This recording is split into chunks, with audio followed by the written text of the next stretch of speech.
aim of this sharing, we may be wondering, why are we going back to the history, talking about the division, how the church divided, and how we have so many denominations among the Christians. All this is to help us, we as Catholics, to understand our faith better, because our faith is grounded and also rooted somewhere. It finds its origin somewhere. Therefore, we are sharing this background so that we may know where we are coming from, so that we may really believe and be proud of our faith as Catholics.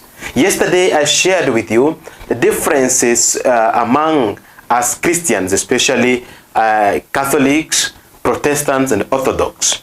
And what happened that we find ourselves in those three different big groups. Today, we're going to share about it. Then, tomorrow, if we get another chance, we'll share also what happened really, and what the effects and how we can explain about it today.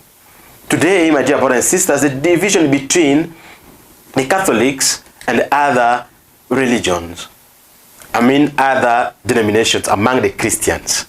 And there are few dates which I want to mention today. Of course, I'll not take long so that we may not forget what we are going to share here. Just share maybe 5 to 8 minutes so that you may understand better.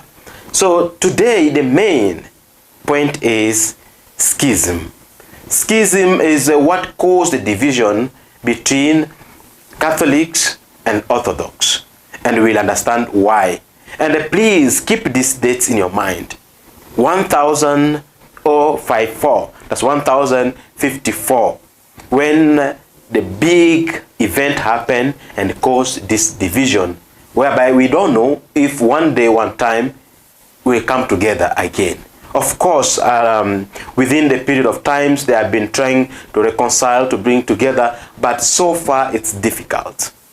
So it was in this year of 1054, which made a significant event in Christian history that led to the division between the Eastern Orthodox Church and the Roman Catholic Church. Here is what happened really, and what caused this. Here what happened, the background a little bit, what happened really before this date. The Roman Empire had split it into two parts by the 4th century.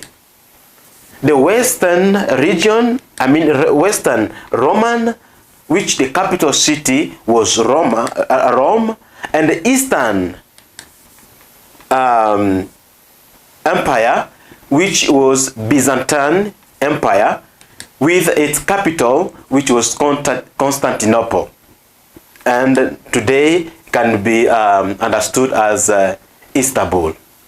In the time, over time, theological, cultural, linguistic, and political differences emerged between the Eastern and Western Church.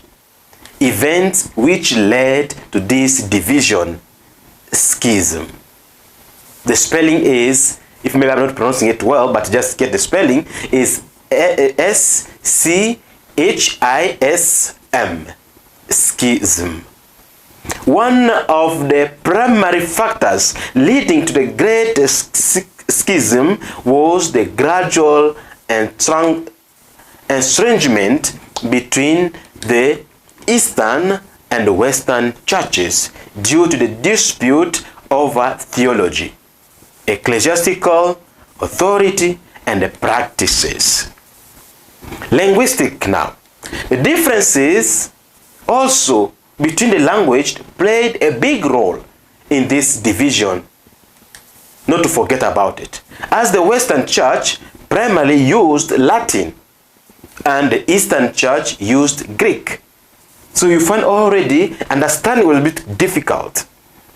Now we come to theological. Disagreement arose over issues such as the procession of the Holy Spirit, which is known as Filioque controversy. Papal authority and the use of unleavened bread in the Eucharist. The schism or the schism proper. the final break between the Eastern and the Western churches occurred, if you remember the date, in 1054, when Pope Leo IX sent a delegation to Constantinople, if you still remember, which was the capital city of the Eastern Church, to address the various disputes. One of the main points was the contention was the use of the term filioque. If you still remember, filioque is the reality or the descendants of the Holy Spirit. Now, if we remember, in the Nicene Creed, which Western Church had added to affirm the Holy Spirit proceeds from both the Father and the Son, in Latin known as filioque, the Eastern Church objected this idea, and this viewed as an authorized alteration to the creed. Up so far so good. We're understanding the main point which led to this division. The Holy Spirit. The term here which is used, and to remember, is filioque. Now the papal legates, or those Pope sent to the Eastern Church, were excommunicated, or they excommunicated the Patriarch of the Constantinople by the name which is Michael Cerularius, if you can remember. If not, just remember Michael. So the delegates who were sent by the Holy Father now excommunicated the Patriarch in Constantinople because he denied or refused to believe on the term used by the Western Church of filioque. Now it has been led the Patriarch to excommunicate also in his time the delegates of the Pope. That means he has rejected the message of the Pope. Therefore, it has created division. This exchange of the excommunications marked the formal schism between the Eastern Orthodox Church and the Roman Catholic Church. Now, what are the consequences? We know a little bit what happened next. The consequences were the Great Schism resulted in the division of Christianity into two major branches, which were Eastern Orthodox Church in the East and the Roman Catholic Church in the West. The split had far-reaching consequences, leading to differences in theology, ecclesiology, liturgy, religious practices between Eastern and Western churches. Efforts of reconciliation and dialogue between the Catholics and Orthodox churches have taken place over the centuries but the schism remains largely unresolved. Now, the current situation. What are we facing in our time? What can we say about this division? Today, the Eastern Orthodox Church and the Roman Catholic Church are separate entities, each with its own hierarchy, liturgical practices, and theological emphasis. While there have been some theological dialogues and gestures of goodwill between the two churches in recent decades, significant differences remains, particularly regarding issues of papal primacy, authority, and theological formulations.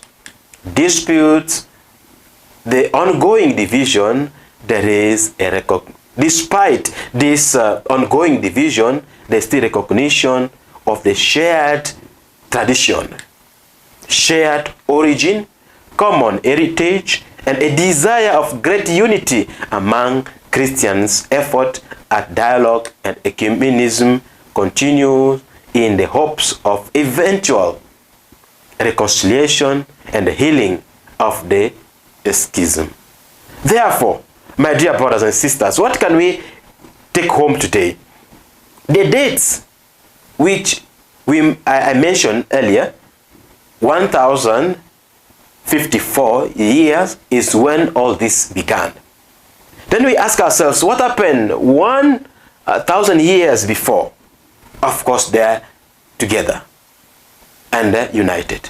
So today, we continue to experience these differences. Then we share a little bit how the Protestant came in. Why all this sharing? So because we want really our Christians, our young people, the youth to understand, so that when we talk of the Orthodox, we know whom we are talking about. When we mention of the Protestant, we know whom we are talking about. When we talk about us Catholics, we understand who we are. That's a little bit I have to share with you today, and we continue to follow and subscribe. Please share. It may help 1 or 2 people to understand a little bit of our origin as Catholics. Thank you very much for being there, and thank you also for sharing this. Thank you for your comments, your positive comments. Just beginning will improve on the time. Thank you very much for being there. God bless you. Father Placide is my name.